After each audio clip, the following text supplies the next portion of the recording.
Freed from the suffocating currents of dark energy, Son Goku made his way swiftly toward a temple nestled at the very heart of the planet.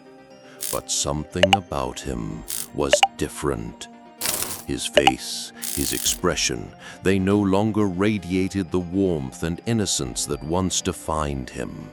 The dark dimension had left its mark, scarring not just his body, but his very psyche. Now, for the first time, Goku was painfully aware of every detail of his past. As he reached the steps of the temple, Goku came to a sudden stop and gazed at the darkened sky. Memories surged within him, his mother's tearful eyes, the battle-worn face of his father, and their final desperate act to save their child. He had always known that Frieza was responsible for the destruction of planet Vegeta, but the specifics of his escape had remained a blur. Now, everything was clear. The longer he remained on that cursed planet, the more the darkness threatened to consume his mind. Desperately searching for a way out, he turned his head in all directions. A raging storm brewed on the horizon. Meanwhile, back on Earth, Fu had already begun manipulating Vegeta, invading his mind and bending his will. With calculated precision, Fu sent Vegeta back home, compelling him to act as if nothing were amiss.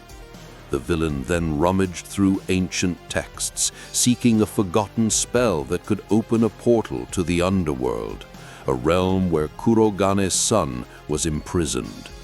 With a sinister grin, Fu uttered the enchantment. A glowing blue portal appeared, and beyond it lurked terrifying creatures of the dark. Without hesitation, Fu and Vegeta crossed into the underworld.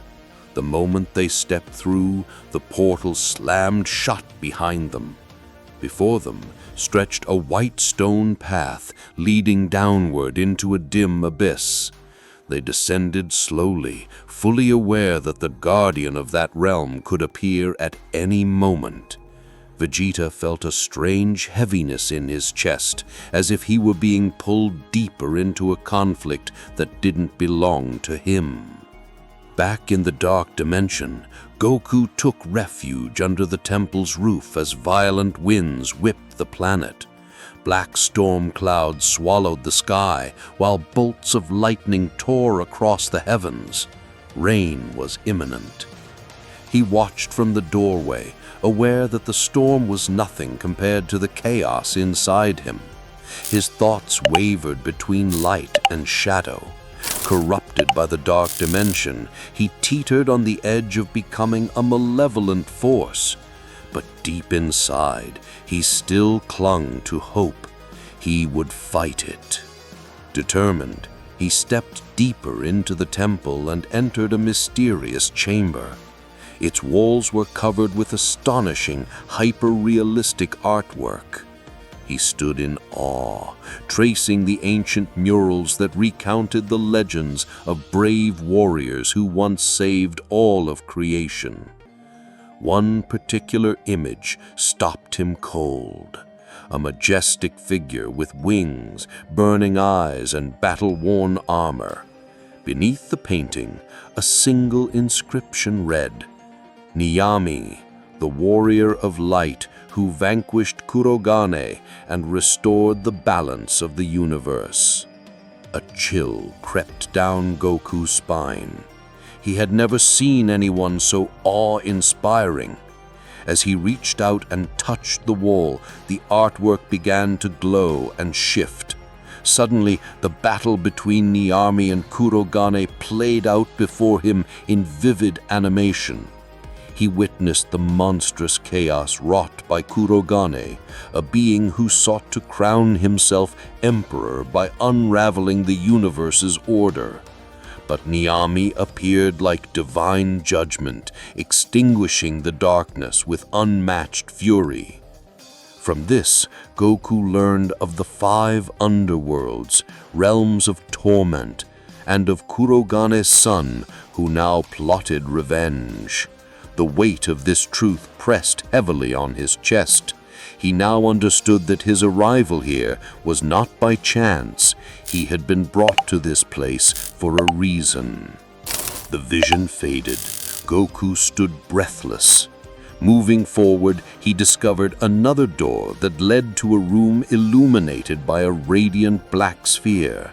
Its light pulsed with hypnotic intensity. Looking up, he noticed another tale etched into the ceiling.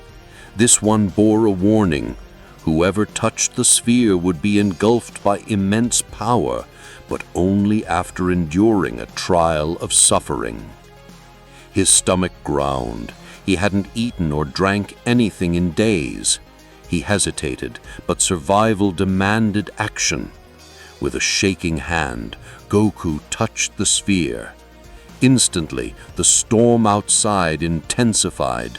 Winds surged past 1,000 kilometers per hour, ripping the temple roof apart. He barely had time to react before the sphere began to pull him in. He struggled with every ounce of strength he had, but it was no use. The gravitational force overwhelmed him, lifting him into the air. A blinding lightning bolt struck him directly in the head, illuminating the entire temple for a split second. Still suspended in the air, his body convulsed violently. Another bolt hit him squarely in the chest. Then, almost rhythmically, bolts struck both arms and legs, anchoring him mid-air in a cross-like position. Energy coursed through him, wild and unfamiliar. It was unlike any pain he had ever experienced. The dark dimension was trying to reshape him into something new, something terrifying. His screams echoed through the vast emptiness, but no one answered. No help came. He was alone in this trial, lost in an endless storm of agony and transformation. And then, just as suddenly as it had begun, the lightning ceased. Goku collapsed onto the ground, motionless. The sphere had vanished. His body steamed, smoldering with dark energy. Yet his eyes opened with renewed clarity. Whatever had happened, he had survived, but he was no longer the same. As he stood, he looked at his hands, now glowing faintly with a mixture of black and white energy. The power of the sphere hadn't corrupted him, it had awakened something dormant. He could feel both darkness and light swirling within him. A balance, perhaps, or a warning. With slow steps, he made his way out of the ruined temple. The storm had passed, but the sky remained purple and unsettled. Goku understood his path wasn't over. He would have to descend into the 5 underworlds, confront Kurogane's son, and end the threat once and for all. And he would do it not just as a Saiyan, but as the warrior fate had chosen to walk the line between darkness and light.